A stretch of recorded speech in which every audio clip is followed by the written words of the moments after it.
Vamos embora em Mano a Mano na área, aquele programinha que você gosta porque o pau quebra, afinal de contas teremos clássico pela frente, Corinthians e São Paulo. Roda a vinheta.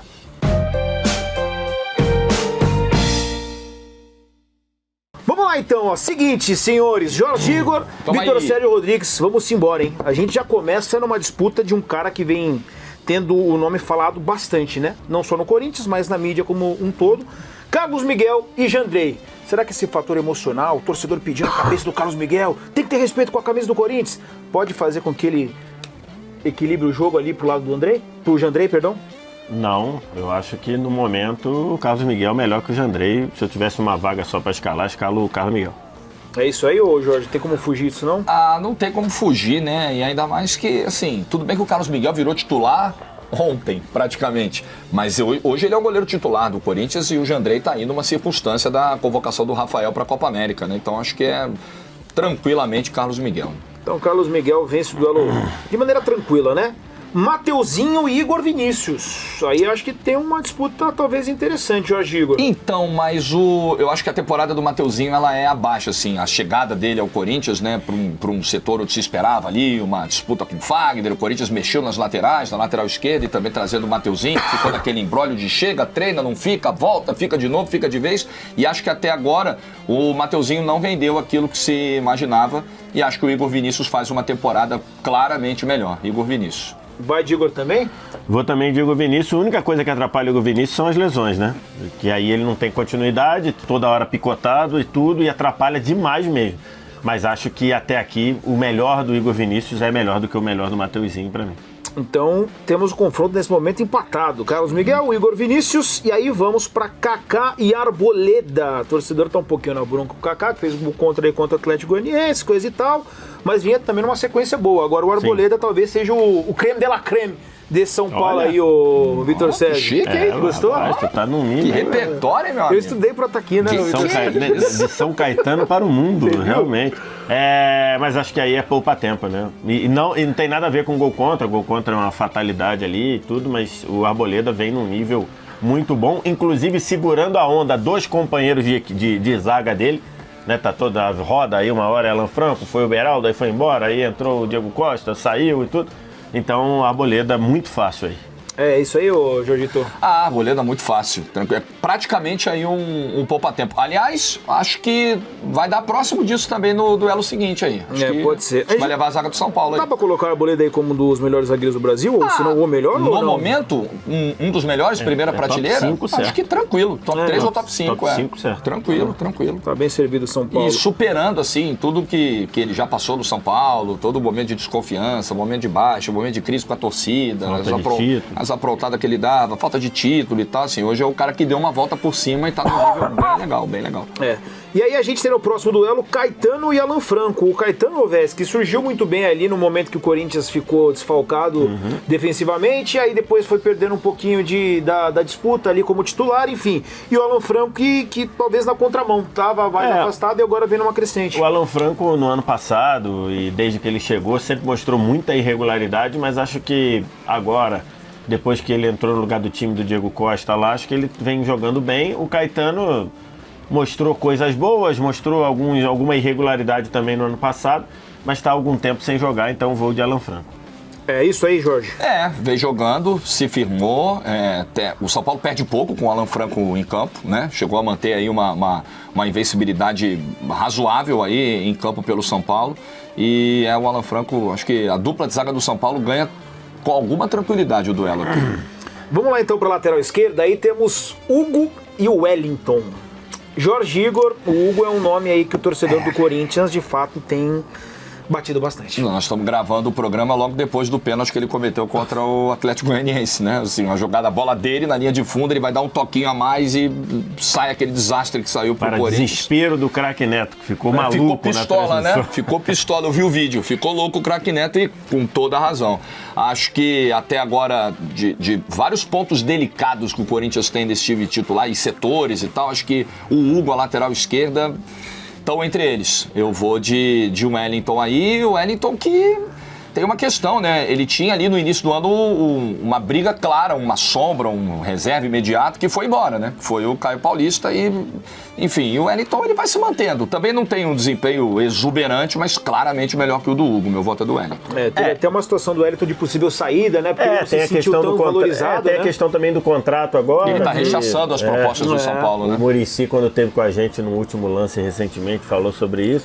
Então, assim, esse duelo, ele não é um duelo nivelado por cima, não. Acho que é nivelado por baixo. Acho que o Wellington ainda precisa fazer um ano melhor do que para ser o dono da posição. Mas entre ele e o Hugo, vai o Wellington.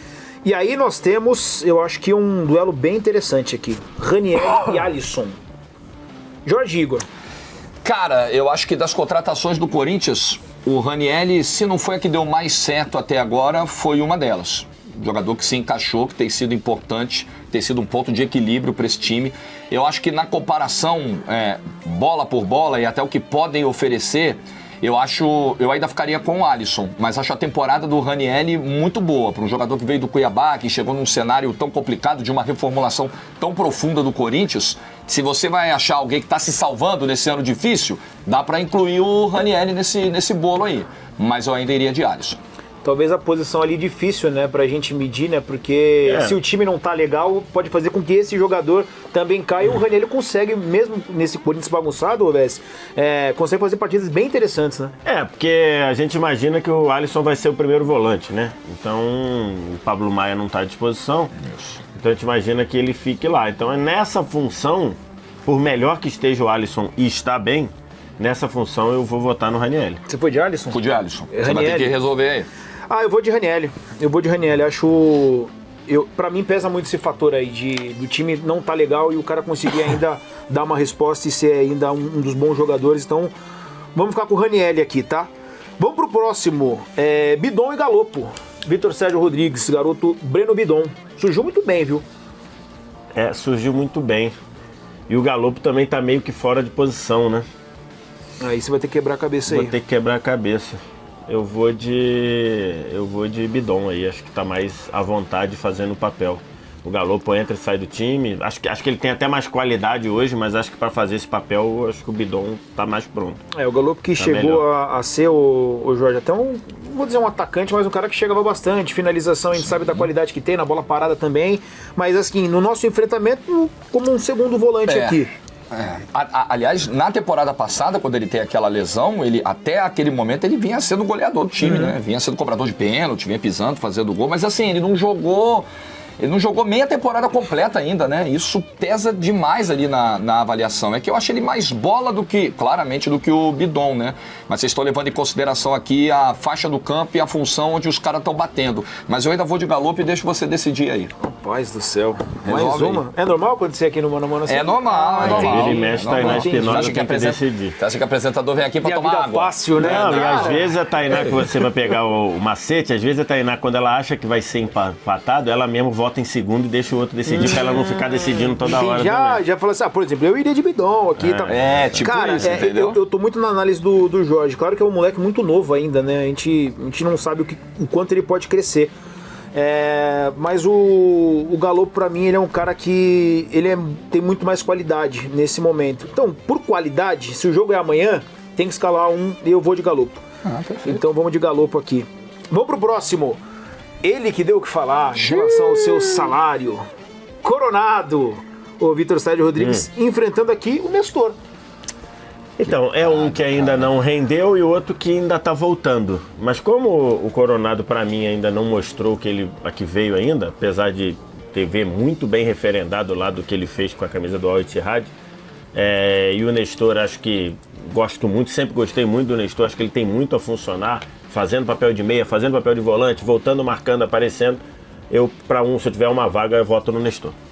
Comigo, Nestor. E aí, ô Jorgito? A lesão do Nestor o tirou dos gramados por um bom tempo. Ele voltou tem menos de 2 meses, né? No finalzinho ali de abril. E o Coronado, eu tô muito na linha do VSR. Eu não tô nem entrando aqui na discussão do salário, que é altíssimo e tal. Até porque a gente não é diretor financeiro do Corinthians. Não tem nada a ver com isso. Cada um sabe da sua saúde financeira, mas até porque é do Corinthians a gente sabe que não tem um real. Não fui eu que falei. Segundo o presidente, Segundo o presidente não tem do R$1 em caixa. É isso aí. O fluxo de caixa está comprometido. A cada 10 contas, 2 paga, 8 empurra. Isso é brincadeira. Mas virão reforços Novidades, na janela. novidades. E não vamos vender, virão. né? E É também não bom vamos vender. ter fé é importante, mas assim, eu estimulo sempre a fé inteligente por parte das pessoas. Não percam a Boa, fé, boa. mas usem-a com sabedoria. Mas apesar do Coronado ficar muito refém ali, da avaliação pesa muito pelo salário e tal, eu não estou nem colocando isso na equação. Eu estou colocando a avaliação de um jogador que se considera importante para um elenco que tem carências e que vinha para suprir algumas dessas carências e que até agora não mostrou nada. Então eu vou de Nestor mesmo com o pouco tempo de temporada, com a lesão, mas o Coronado também tem pouco tempo em campo. Vou de Nestor. Tô nessa aí também com vocês. Vamos lá, então. Bom duelo também esse aqui, viu? É o Mbappé de Itaquera, o Wesley e Lucas Jorge Igor.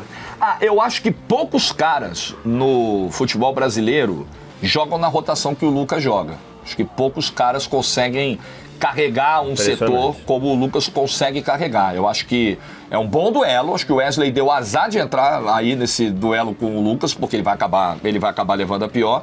Mas tem sido um jogador importante, que o Corinthians está tratando como joia, que está segurando propostas para tentar, quando não der mais para segurar, obter ali o maior retorno financeiro possível e tentar usufruir de algum retorno técnico que ele pode dar, que ele tem condições para dar, mas batendo com o Lucas aí não tem muito jeito. É Lucas. É isso aí, o gabarito é esse, ô Vess? Acho que é. Hoje acho que a gente teria que quebrar a cabeça para votar contra o Lucas, não no confronto contra o Corinthians, no futebol brasileiro. A gente teria que quebrar a cabeça para votar hoje, até por isso que o Jorge falou, né? Parece que ele está jogando num outro ritmo, num ritmo diferente.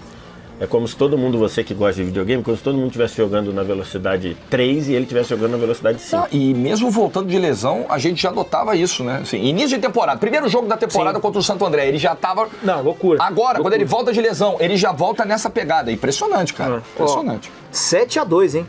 Do nosso tricolor, hein? 7-2 Será que vem nesse aquele momento. fatídico placar do mano a mano, que é o 9-2? Tem isso aí? Que dizem que é o placar que zica. Será que eu vou estrear aqui com esse que placar? quando faz o 9-2 é o contrário. Bacana, muito A gente zica o vencedor, entendeu? É tipo Não, isso. isso aqui esse é o mano a mano Embora perfeito, também né? a gente tenha feito um mano a mano histórico do Barcelona e Bayern de Munique naquela semifinal. Do 8-2? Do 8-2. Quanto foi O placar aqui foi 9-2 e o placar do jogo foi 8-2 Bayern. Foi 9-2 pro Bayern. 9-2 pro Bayern. 9-2 pro Bayern. De vez em quando a de vez gente em quando acerta. Perfeito. Ó, 7-2, vamos pros dois últimos aqui. Depois tem os técnicos também.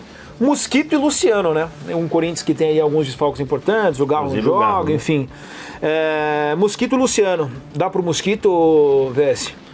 Então, aí eu vou ser coerente com o que eu fiz nos outros, né? Tá entrando o Mosquito, deve entrar jogando numa posição, numa função um pouquinho diferente do que ele normalmente faz, com o Luciano que está muito bem ambientado e jogando bem e sendo importante. Então, até para manter a coerência do que eu votei lá nos volantes, Luciano. É isso aí, né, Jorge? Tem a questão das funções aí, mas tem muito da recuperação também do Luciano com o Zubeldia. Luciano vinha fazendo um início de ano complicado, um jogador tenso, um jogador nervoso, errático em campo, e a produção do São Paulo como um todo cresce com a chegada do Zubeldia, especialmente a do Luciano. Atravessa um momento muito legal e é o meu voto aqui também. Essa relação com o Luciano até é curiosa, né? Porque ele deu uma entrevista, confesso que não lembro pra quem foi, e ele falou, eu olhei todos os gols do Luciano pra ver onde que ele se sente mais à vontade. O Zubeldia falou, cara, acho que assim, o trabalho do técnico talvez seja o mínimo, né? Então, assim, mostra talvez aquilo que não fez o Carpini. Não tô dizendo que ele não fez esse tipo de situação. E outros treinadores também, né? E outros treinadores que também. teimaram com o Luciano fazendo algo que claramente não casava com as características em campo. Né? Talvez seja o básico, né? É a mesma coisa que a gente chega aqui pro mano a mano, Corinthians e São Paulo, e aí não sabe quem que vai jogar, enfim, não tem como, né? Não tem como, né? E Calera e Yuri, tem como? Então, cara, Yuri, o maior goleador do Brasil desde que o Antônio Oliveira assumiu. Que loucura, hein? Certo? Isso é verdade. Ninguém fez mais gol do que ele no Brasil desde que o Antônio Oliveira é o técnico do Corinthians. Mas aí eu vou votar no Calleri, porque acho que o Calleri é além de funcionar de forma brilhante para o que o São Paulo precisa, acho que é o cara do gol do 1-0, é o cara que quando o time tiver mal, você joga a bola nele, ele arredonda. Então, se eu tivesse uma vaga só, se minha vida dependesse de um atacante para eu jogar entre Yuri e Calleri, eu votaria no Calleri, eu vou de Calleri. O Yuri, o Jorge, ele é um cara que ele me tira algumas dúvidas, assim, será que se ele tivesse num time mais organizado, ele estaria jogando mais bola Bom ainda? ponto. Cara, porque assim, ele foi Só piado ano comparar passado, com né? o Yuri do ano passado. Ele foi piado ano passado. Essa piada aparentemente acabou, né? Eu acho que tem também uma questão de confiança, que pode estar diretamente atrelada à organização do time, a um coletivo que funcione mais. O Yuri Alberto, depois da chegada do Antônio Oliveira, passou a ser um jogador que ainda comete suas falhas, que ainda desperdiça seus gols, ainda tem alguns erros técnicos que ele precisa corrigir, mas claramente mais confiante do que era no ano passado e nesse início de ano. Basta ver, inclusive, aquela discussão do Mano com ele lá em São Bernardo, que eu acho que mostrava muito bem o ambiente como um todo pro Yuri Alberto naquele momento. Mas eu uso muito esse critério assim, o mano a mano é isso, né? Você vai escolher alguém, você tá montando o teu time ideal para um clássico, para um jogo desse peso. Claramente o Calleri é uma opção mais testada, mais experimentada, mais rodada, mais segura. É o cara do gol decisivo, como disse o VSR. Acho que na hora, você tem os dois ali, independente... Se o Yuri Alberto vive uma fase esplendorosa, começa a meter 2 gols por jogo, artilheiro do campeonato, ainda assim eu acho que a maioria escolheria o Calleri, pelo perfil, né? Ainda mais para um jogo como o desse domingo. Então, Calleri. E aí chegamos 9-2, hein? Chegamos 9-2 dentro das 4 linhas, e aí fora das 4 linhas a gente tem um confronto do Zubeldia Alegria, como você já destacou no início do trabalho dele, o Jorginho, e o Antônio Oliveira, que começa muito bem no Corinthians, dá uma resposta, inclusive o torcedor ali num primeiro momento, eu não vou dizer se ilude, né, mas o torcedor vê talvez uma luz legal ali no fim do túnel, num momento conturbado, mas que agora já começa mais uma vez a ser questionado, ter que questionar o seu trabalho, né? Porque o time tomou 4, 5 cocos seguidos no Paulista com o Mano. Aí ele chega, tem aquela vitória contra a Portuguesa que é sofrida, mas era importante. Ele chega naquele momento primeiro para ganhar, depois para fazer o time jogar futebol. O time acabou não avançando no Paulista, ele teve um tempo aí para fazer essa equipe assimilar uma maneira de jogar. A campanha na Sul-Americana é boa, mas a gente tem que levar em consideração a fragilidade do grupo. E dentro do Campeonato Brasileiro, eu acho que o Corinthians está encontrando as dificuldades esperadas pelo elenco que ele tem, pela situação político-econômica do clube. Eu acho que, infelizmente, é ruim você falar isso para um clube do tamanho do Corinthians, a história do Corinthians, não está de acordo com a situação atual do Campeonato Brasileiro. As condições do momento estão dadas para isso. Então eu acho que o Antônio Oliveira faz um trabalho ok, poderia ser melhor, claro, né? Tem gente que questiona muito, por exemplo, a condução da barração do Cássio, de que o Antônio Oliveira teria sido um tanto quanto refém de redes sociais e não conduzido muito bem o processo. Eu acho que ele tinha alguns argumentos de campo para barrar, mas ídolo é sempre um tema mais delicado. Então acho que é um trabalho regular, ok. E o trabalho do Zubeldia, não. Esse é muito bom. Esse deu resultados rápidos, num tempo muito curto, e esse cara salvou a Libertadores do São Paulo. O São Paulo corria a Libertadores, a classificação para o mata-mata, estava em seríssimo risco com o Thiago Carpini, e o Zubeldia meio que salvou a temporada do São Paulo até agora, além de fazer o time produzir mais, alguns jogadores produzirem mais, como o próprio Luciano que a gente citou. Então, tranquilamente aqui é Zubeldia. Ô, Vés, talvez se nós pudéssemos comparar os dois técnicos, a gente pode levar em consideração o começo dos dois técnicos, embora não só vitórias aconteceram para o Corinthians, mas é um começo diante daquilo que estava e para onde foram os dois times. Eu acho que dá pra gente fazer essa comparação. Agora hoje eu acho que é um nível diferente de Zubeldia e Antônio Oliveira, né? Mas acho que o impacto do Zubeldia foi maior para mudar o cenário, que era um cenário complicado. O Antônio Oliveira está bem melhor do que os antecessores, bem melhor do que o trabalho do Mano, bem melhor do que o trabalho do Luxemburgo, mas o do Zubeldia está conseguindo tirar coisas novas, conseguindo fazer o São Paulo evoluir. Eu acho que o Antônio Oliveira ele só tirou o Corinthians daquele nível sem competitividade, né? O Corinthians do Mano não competia com ninguém. O Corinthians do Mano perdeu para o Ituano, né? Que foi a única derrota do Ituano no Campeonato Paulista inteiro. Então ele trouxe ele para um nível de competitividade, mas acho que não deu passo à frente. O Zubeldia rapidamente já deu um passo à frente com o São Paulo. Perfeito, então terminamos aqui o nosso mano a mano. Não foi o 9-2, tá? Não? Porque contamos o técnico, então acabou 10-2. Mas no campo deu 9-2. 9-2 no campo. No campo deu aí vocês reclamam com a produção que vai colocar na tela aí 10-2 pro São Paulo. Tivemos Carlos Miguel, linha defensiva, Igor Vinícius, Arboleda, Alan Franco e o Wellington. Zaga inteira do São Paulo. Toda do São Paulo, né? Ranieri, Galopo, Nestor e Lucas Moura. Luciano, Calleri e o técnico, o Zubeldia. Essa a configuração aí do nosso mano a mano. Vocês gostaram? Tudo certo? Não cometemos nenhum 9-0, né? Eu acho que não. Não, E 9-0. não vai ter tabu agora também, né? Porque, o tabu dita acabou o tabu, né? Seguimos a programa. Ninguém vai dizer que a culpa da manutenção do tabu ou da queda do tabu é do mano a mano, não temos nada a ver com isso, essa página já tá virada e vamos em frente. Ô, Bessi, pede pra galera deixar o like, se inscrever, porque A eu galera pedi não tenho deixando credibilidade nenhuma, o né? like aí é importante, porque eu sei que você vai xingar a gente, mas se for xingar, deixa o like antes primeiro e comenta. Se for xingar, manda áudio e manda like. Exatamente. Até a próxima, hein? Um abraço. Tchau!